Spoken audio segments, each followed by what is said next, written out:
నేను మీ కుప్పిలి శ్రీనివాస్. కానీ ఎప్పటి నుంచో నాకు ఒక డౌట్ ఉంది. ఏంటి డౌటు అంటే, ఇప్పుడు ఈ భూమి మీద రకరకాలటువంటి పుష్పాలు, పువ్వులు పూస్తూ ఉన్నాయి కదా, పూస్తూ ఉన్నాయి. అది ఎవరి కోసం పూస్తూ ఉన్నాయి, ఎందుకోసం పూస్తూ ఉన్నాయి?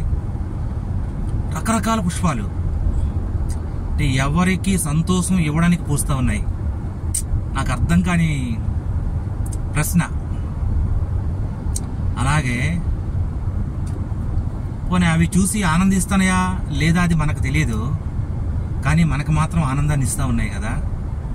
అలాగే రకరకాల పండ్లు, కాయలు అదేమి అనుభవించట్లే, ఆ చెట్టు ఆ పండుని అనుభవించట్లేదు. అలాగే ఆ కాయల్ని, ఆ మొక్కలు కానీ చెట్లు కానీ రుచి చూడట్లేదు. కానీ ఎవరి కోసం, ఎందుకోసం?